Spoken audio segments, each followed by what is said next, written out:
Yung mga sanggay, pag-usapan po natin itong masamang binabalak daw po o masamang plano sa taong 2026.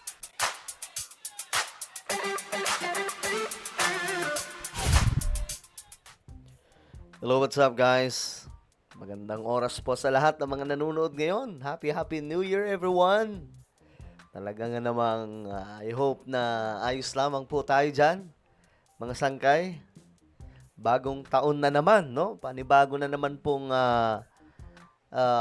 panahon ng pakikipagsapalaran, pakikibaka mga sangkay.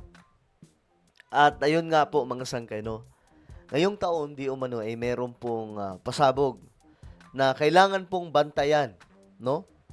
Ito ay pag-uusapan po natin. Anyway, bago tayo magtuloy-tuloy, sa mga hindi pa po dyan nakakapag-subscribe sa ating YouTube channel, makikita nyo po yung subscribe button sa baba ng video na to. I-click nyo lamang po yung subscribe, i-click ang bell, at i-click nyo po yung all. Sa mga nanonood naman po sa Facebook, i-follow nyo po yung ating Facebook page. Alright, so shoutout po sa lahat ng mga nanonood ngayon. Sa lahat ng mga solid sangkay, alright? Comment down below, hashtag solid sangkay kasama po ang inyong mga lugar. Okay? Para magkakilala po tayo. Alam nyo kapag solid sangkay, ano yan eh?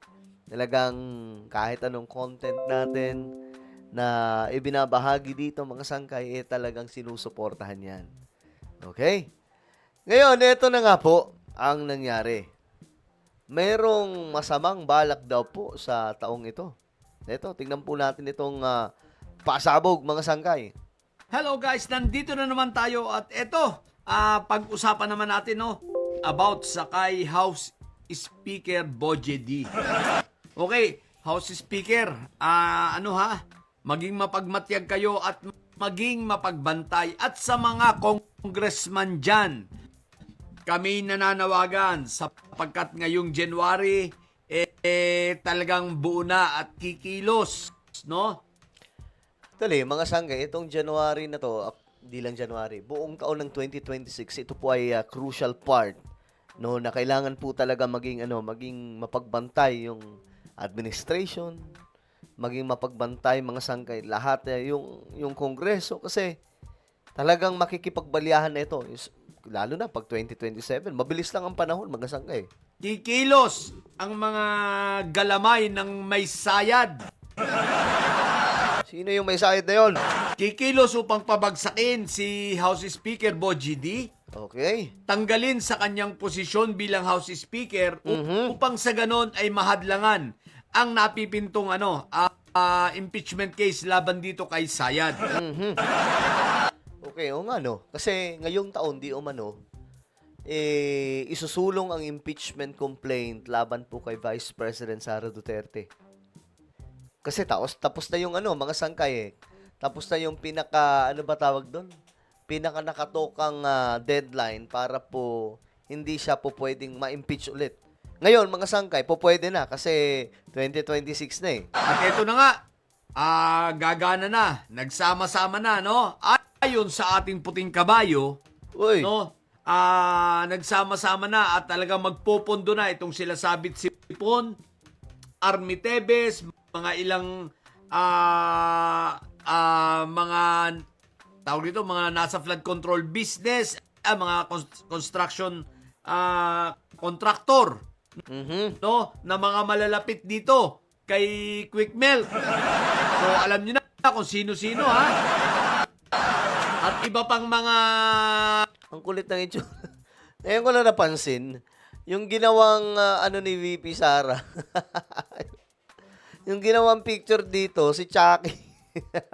bilyonaryong congressman din, tutulong sila Hoy! sa pagpopondo upang sa ganun at least makakuha sila ng numero o marating nila yung numero na 125 congressman. Okay? Okay. So may pera. Sapagkat sa 125 congressman na yun, may posibilidad na ma-oust nila si House Speaker Boje D. Ngayon, Yun yung paraan nila kapag na-oust nila pa itong si D mga sangkay. Yun yung chance na pwede nilang mabaliktad yung mga kaganapan sa 2026. Magwagi yung mga kurap, mga sangkay. Hindi ma-impeach si VP Sara. at si PBBM ay mapatalsik. Yun, ang tanong, paano ang gagawin nila? Okay, priority nila itong mga nasa Mindanao at itong mga nasa Visayas. At ang mga ito ay aalokin nila o bibigyan nila ng tig for 40 million. Laki nun ah. Laki nun. 40 million sa bawat isa. Ito ang pangako sa kanila. Ilang congressman yun, mga sangkay. Ilang 40 million yun. Ganun kadami. Kung sila lamang ay babaliktad, no? At ia-oust nila, babaliktad at boboto para upang sa ganun ay palitan itong si House Speaker Boji D. So kasama diyan si kasama diyan si Unanay sa itong mga trabaho At mukhang si Unanay may planong umupo. Sino yun? Si Gloria ba yan? So yung ilang mga congressman sa Bicol kasama rin diyan. No, lalo na yung malalapit at identified kay Quickmel. So ngayon mga kababayan, maging mapagbantay tayo sapagkat ang layunin nila ay hadlangan ang impeachment ni Inday Sayad at iakyat ang impeachment ni PBBM. So, eto na talaga ang plano nila. Yun ang isa sa mga una nilang gagawin ngayong 2026. Kaya mapagbantay tayo At hindi lang yon, no? So, talagang pagaganahin nila ang pera nila. May kasama diyang pondo na tulad ganun na sabi namin noon pa, noong mga nakaraan, may nanggaling ding pera galing sa China. Oy! Eto, mga sangkay, sinasabi na po natin to, nakaraan pa, na isa sa mga possible na nagpa-fund ay ang China, di umano. At ito nga po, mga sangkay, lumulutang na naman po ngayon. Okay, so mapagbantay tayo Pangalawa, guys, ipanalangin natin at kay PBBM at sa DOJ at kay Ombudsman Remulla, pakibantayan niyo pong mabuti. Pakibantayan niyo pong mabuti si Caramil. Ayun, alam nyo, itong taong to, mga sangkay, itong si Ramil Madriaga, isa po ito sa pinakasusi, mga sangkay, sa lahat ng tawag dito, pasabog na kailangan malaman kasi may ebidensya daw nasa cellphone. 3 cellphone yun na hawak ng korte. Kapag inilabas na daw po yun, doon maglalabasan yung mga pictures, mga utos sa kanya, lahat nandoon, mga sangkay. No, pakibantayan niyo po, talagang nanganganib na po ang kanyang buhay sapagkat kung hindi po makukuhang pabalik or tawag dito, makukuhang pabalik ni Inday Sayad si Ram para hindi na bumaliktad sa kanya at hindi mag-witness, talaga pong ipapapatay po si Ram. Si Caramil. Yan po, papatumba daw, mga sangkay. Medyo delikado buhay niya ngayon.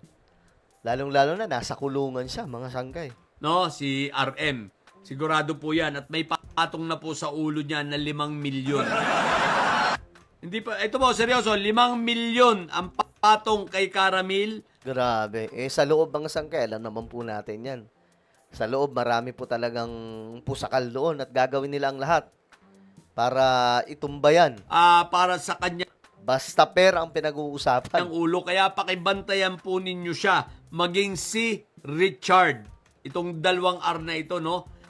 Sapagkat talagang dito po kinakabahan itong si Sayad. So, lahat po ay gagawin nila, no? Sa pagpasok na ito ng January, gagawin nila ang lahat ng ito talagang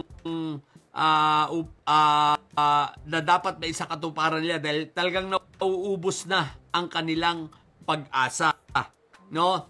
Talagang si Sayad, katunayan dahil sa talagang depressed na sila, no?